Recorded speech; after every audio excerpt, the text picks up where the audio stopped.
한밤 한 권 오늘 읽을 책은 김서령 작가의 수필집 외로운 사람끼리 배추적을 먹었답니다.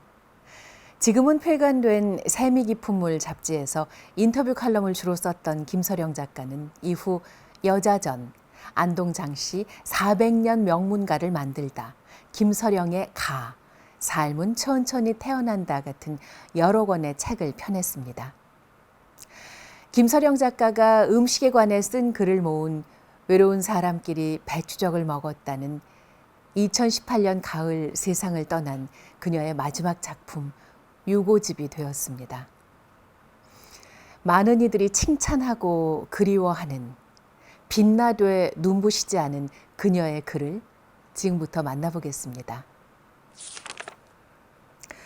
먼저 외로움에 사무쳐 봐야 안다 배추적 깊은 맛을 중에서 아픔은 사람을 사무치게 만든다.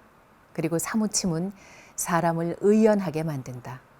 그래서 이마의 아이들은 10살만 넘으면 대개 의젓해졌다. 그 의젓함은 특히 여자들이 더했다. 어른 중에도 간혹 자바롭고 참을성 없는 이들이 있긴 했다. 누가 무슨 일에 울고 짜고 요란을 떨면 생속이라 그렇지 라며 바야흐로 속이 익어가는 과정을 가엾게 여겼다. 생속이란 아픔에 대한 내성이 부족하다는 뜻이었을 것이다. 생속의 반대말은 썩은 속이었다. 속이 썩어야 세상에 관대해질 수 있었다. 산다는 건 결국 속이 썩는 것이고 얼마간 세상을 살고 난 후엔 절로 속이 썩어 내성이 생기면서 의젓해지는 법이라고. 배추적을 먹는 사람들은 의심 없이 믿었던 것 같다. 그렇게 조금씩 속이 썩은 사람들끼리 둘러앉아 먹는 것이 배추적이었다. 날것일 땐 달았던 배추도 밀가루를 묻혀 구워놓으면 밍밍하고 싱거워졌다. 생속을 가진 사람은 배추적의 맛을 몰랐다. 배추적을 입에 넣어 에이 뭔 맛이 이래 싱겁고 물맛만 나네 하면 자기 속이 생속이라는 고백이었다. 곱게 자란 처녀들이 그랬고 남자들도 대개는 그랬다. 하긴 남자들 상엔 배추적 같은 허드렛 음식은 아예 올리지도 않았다. 생선전이나 고기전, 하다못해 표고전이나 호박전 같은 야채전을 부쳐낼지언정 사랑 사람들에게 배추적은 무엄한 음식이었다. 우리 집에 배추적이 흔한 것은 남자가 없기 때문이었다. 배추적이 흔했기에 나는 6살이 되는 순간 이미 어른들이나 아는 그 맛을 알게 됐다. 물론 스스로 터득한 것은 아니었고 속이 썩을 대로 썩어 있던 엄마에게 감염된 것이었지만 그 순간 생에 감사했다 중에서 맛은 추억이다. 맛은 현재의 나를 돌연 다른 시점으로 공간 이동하게 만든다. 귀로 듣는 음악이 그렇고 코로 맡는 향기가 그렇듯 혀 또한 지금 그 위에 오른 것만 감각하는 것이 아니다. 우리 삶은 순간순간 시공간의 다른 차원과 층위를 경험할 수 있게 디자인되어 있다. 감관을 예민하게 열어놓기만 하면 그런 순간은 누구에게나 찾아온다. 신기하고 황홀한 일이다. 그 황홀은 진달래꽃 화전 같은 자그마한 부침개 위에서 일수 화르르 피어난다. 진달래는 봄에 맨 처음 피는 꽃이다. 산과 들이 아직 마른 삭정이 비칠 때 돌연 환한 분홍으로 산천을 밝힌다. 그 꽃잎을 떼어 혀 위에 올리는 건 일종의 봄맞이 의식이었다. 배고파서 입술이 퍼렇도록 진달래 꽃잎을 따먹은 시절도 있었다지만 얄팍한 진달래 잎이 무슨 구황식품일 리는 없었고 다만 긴 겨울이 지나갔다는 신호로서 우린 진달래를 따서 숨가쁘게 입안에 넣었다. 겨울이 갔다는 건 먹을 것이 많아진다는 의미였다.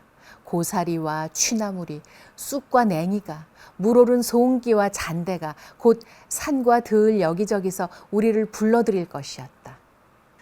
진달래꽃 여린 이파리가 내 이빨에 으깨지면서 풍기던 그것, 그 살짝 쌉쌀하고 약간 베릿하고 얼핏 상긋하던 그것이 맛이었는지 향이었는지도 나는 가늠치 못하겠다. 다만 그 맛 혹은 향은 내 안에 가라앉았다가 볕이 달궈지는 봄날 맨 처음 핀 진달래꽃을 차창 밖으로 확인하는 순간 거짓말처럼 혀 위에 다시 고여온다.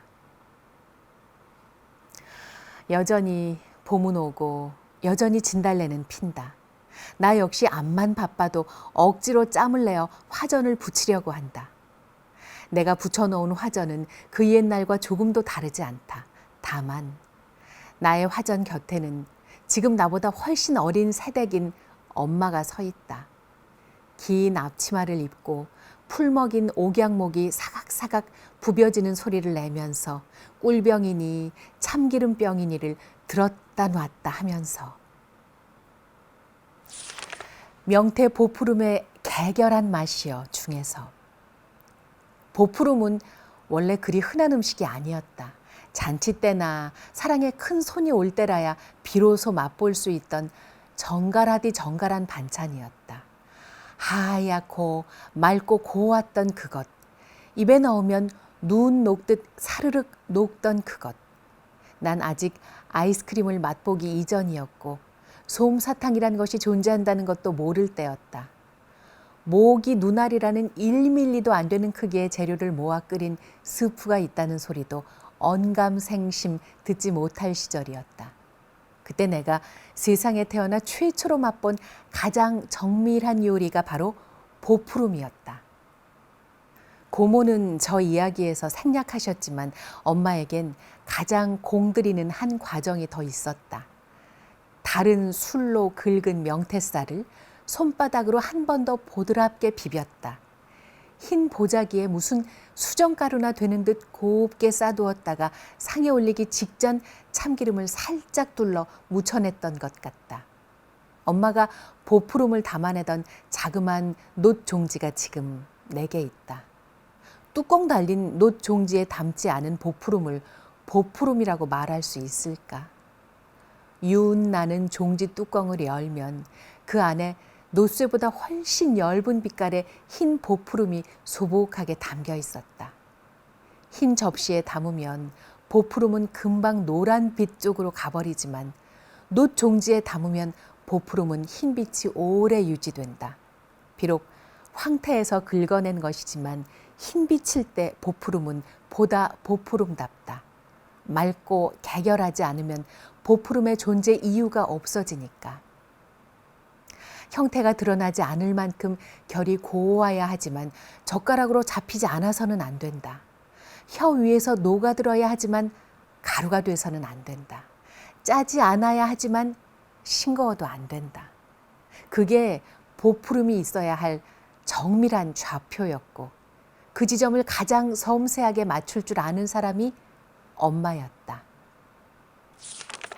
수박의 오덕을 찬하노라 중에서 수박 몸통을 쫙 가른다. 큼직한 칼을 들어 부드러운 몸 안에다 칼끝을 망설임 없이 푹 찔러 넣는다. 그리고 물기 많은 몸 안에서 칼끝을 거침없이 눌러내린다. 힘과 타이밍의 조절이 절대적으로 필요하다. 그럴 때라야 수박은 상쾌하게 제 속을 드러낸다. 수박은 실제로 쩍 하는 소리를 내며 갈라진다. 둥글고 물 많은 물체가 자발적으로 제 몸을 여는 순간을 신용하는 소리인 쩍. 그 말을 찾아낸 사람에게 축복 있으라.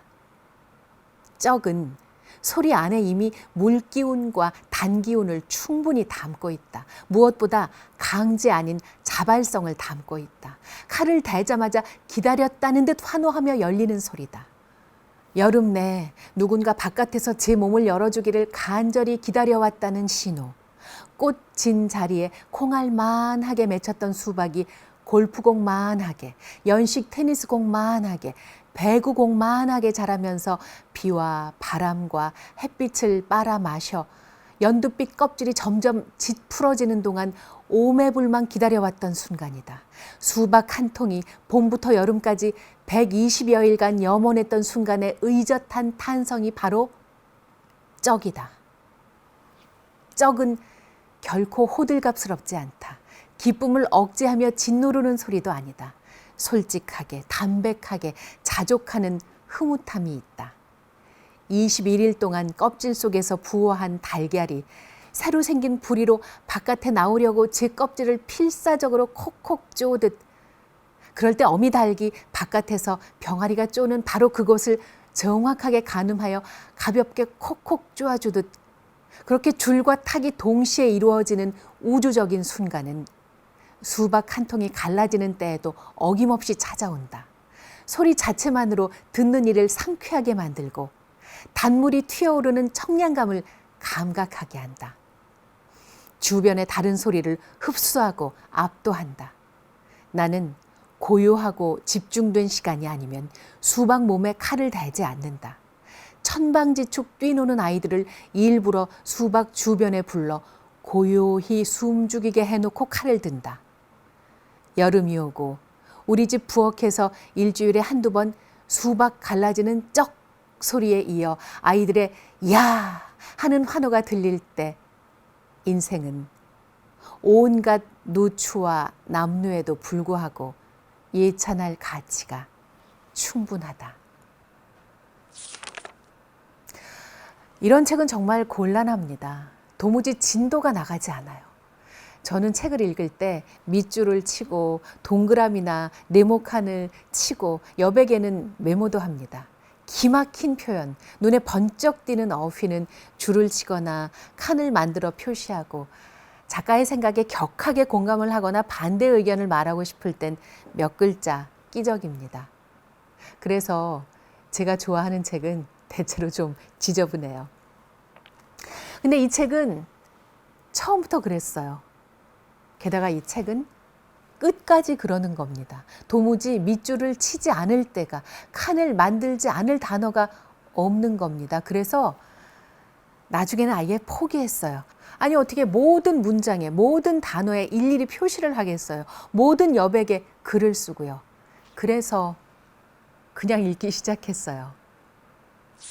우리 시대의 문장가로 김서령 작가를 손꼽는 사람들이 많다는 것은 익히 들어 알고 있었지만 책 인연이 뒤늦게 닿았습니다. 하지만 읽는 순간 알게 됐지요. 이 책은 읽고 간직하고 또 선물하고 싶은 책이라는 걸요. 이 작가는 한 권이 아니라 모든 책을 찾아 읽게 되리라는 걸요. 외로운 사람끼리 배추적을 먹었다는 제목을 들으면 어떠세요? 제목에서 벌써 코끝이 찡해져 오지요? 외로움이라는 단어가 그렇고 끼리라는 전미사가 그렇습니다. 이때의 배추적은 단순한 음식 이름이 아니라 서로를 다독이는 손길이며 눈길일 겁니다. 제목도 그러려니와 김서령이 남긴 조선 엄마의 레시피라는 부제도 그렇습니다. 이 책의 내용을 기가 막히게 담고 있어요. 대한민국 이전에 조선이 거기 있습니다. 집성촌이어서 아래 윗집 모두 일가 친척이었던, 태어나 결혼 전까지 내내 얼굴 마주하고 살아야 했던 사람들이 거기에 있습니다. 그런 고향, 그런 동네, 그런 집에 꼭 계셔야 할, 계셨으면 좋겠다 싶은 엄마가 등장합니다. 어린 내 눈에 비친 엄마는 지금과는 달리 아주 젊었지요. 몸이 날래고 손이 빠르고 눈이 빛나고 마음은 여린 엄마. 그 날랜 몸으로 그 빠른 손으로 어느새 뚝딱 상위에 올려놓는 음식 한 그릇. 그 한 그릇의 이야기를 풀어내는데 읽으면서 한 번도 입맛을 다시지 않았다면 그 사람은 조선인의 후예가 아닌 것이고, 읽으면서 한 번도 엄마 생각에 눈가가 붉어지지 않았다면 그는 AI일지도 모릅니다. 그렇게 부제에는 이 책의 모든 게 담겨 있어요. 레시피를 빠뜨릴 뻔했군요. 요리를 좋아하는 사람이라면 당장 이 조리법 이대로 음식을 해보고 싶게 만드니 더 말해 무엇할까요? 저처럼 먹는 걸 좋아하는 사람이라면 먹고 싶다. 누가 이대로 좀 안 만들어주나 하는 거죠 뭐. 가장 중요한 걸 건너뛸 뻔했네요. 김서령이 남긴 이라는 표현 말입니다. 아마도 작가는 투병 중에 이 글을 하나씩 적어 내려갔을 겁니다. 그래서 그리도 생생하고 또 진했는지도 모르겠어요. 아플 때 제일 생각나는 게 엄마표 밥상. 힘들 때 제일 먼저 떠오르는 게 바로 고향이잖아요. 병마에게 지지 않으려고 맞서 싸우면서 작가는 있는 힘을 다해 이 글을 썼을 겁니다. 책의 마지막, 김서령 작가의 마지막 원고는 그래서 미완입니다. 간 고등어와 헛 제사밥 이야기를 쓰다가 여기서 그치고 말았다. 이 짧은 한 줄에서 멈춘 채 저는 한동안 먹먹해서 책장을 넘길 수가 없었어요. 김서령 작가의 마지막 원고는 미완일지라도 책은 꽉꽉 채우고도 넘칠 것 같은 감동을 우리에게 줍니다. 아무래도 책 인연이 너무 늦게 닿았어요. 참 고마웠고 너무 아깝습니다. 부디 작가님 편히 쉬시기를요. 그토록 그리워한 엄마 품에서 그렇게나 먹고 팠던 엄마표 음식을 맛보면서요. 지상의 음식을 이제 천상에서 맛보시기를요. 이런 책은 정말 곤란합니다. 미소를 지으며 읽다가 결국은 눈물을 흘리게 되니까 말이죠.